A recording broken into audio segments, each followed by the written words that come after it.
గత 7 సంవత్సరాల నుండి కోతుల బెడదతో పందిళ్ల గ్రామస్తుల ఇబ్బందులు. కోతుల బెడదతోనే 5 వృద్ధులు మృతి చెందిన సంఘటన. సిద్దిపేట జిల్లా హుస్నాబాద్ మండలం పందిళ్ల గ్రామంలో కోతుల బెడద ఎక్కువగా ఉండడంతో గ్రామస్తుల ఇబ్బందులు చాలా వర్ణనాతీతంగా ఉన్నాయని, గత 7 సంవత్సరాల నుండి కోతుల బెడదతో బాధపడుతున్నామని గ్రామస్తులు తెలిపారు. గతంలో 1,50,000 పెట్టి కోతుల్ని పట్టించిన 1 సంవత్సరం 2 సంవత్సరాలు ప్రశాంతంగా ఉన్నాము అని గ్రామస్తులు పేర్కొన్నారు. అదే తరుణంలో మళ్లీ గ్రామంలో కోతుల బెడద మొదలైంది.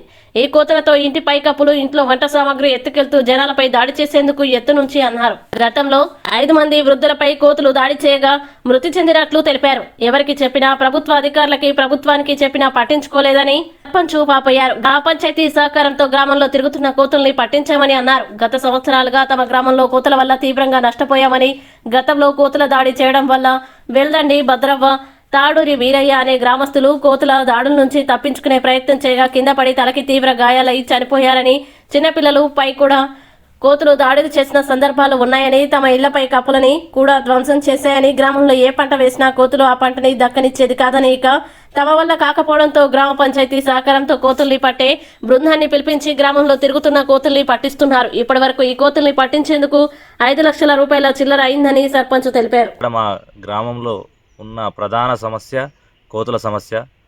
గత 6-7 సంవత్సరాల నుండి విపరీతమైన కోతులు అందరి మీద దాడి చేయడం జరుగుతుంది. ఒంటరిగా ఉన్న వృద్ధ మహిళలు, స్త్రీల మీద దాడులు చేయడం జరుగుతుంది. గతంలో 4 కూడా మరణించారు.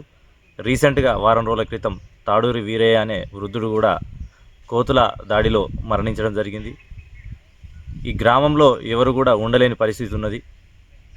అభివృద్ధి విషయం పక్కగా పెడితే మాకు కోతులు ఎలాగొడితే సరిపోతుంది, మా గ్రామంలో ఈ కోతులు చేపట్టి మేము ఉండలేమయ్యా అని ప్రొద్దున లేవగానే సర్పంచ్నైనా మా దగ్గరికి ప్రొద్దున లేవగానే అందరూ రావడం జరుగుతుంది. రైతులు విపరీతంగా నష్టపోతున్నారు. పంటలు విపరీతమైన నష్టంలో ఉన్నారు. ప్రతి చేనును ఖరాబ్ చేస్తున్నాయి. కాబట్టి గవర్నమెంట్ కూడా గతంలో కూడా మేము విన్నవించుకున్నాం.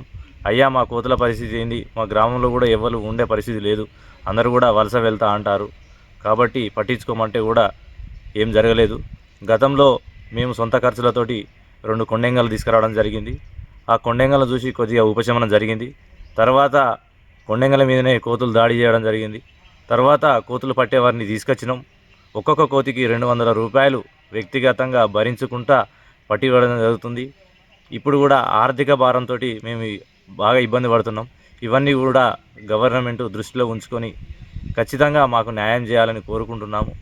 గ్రామంలో ఉన్న ప్రధాన సమస్య కోతుల సమస్య.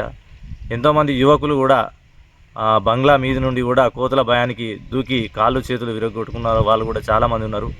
కాబట్టి దయచేసి మా గ్రామంలో ఉన్న కోతులను వెళ్ళగొట్టే ఆ ప్రక్రియ గవర్నమెంట్ చేపట్టాలని మేము కోరుకుంటున్నాము.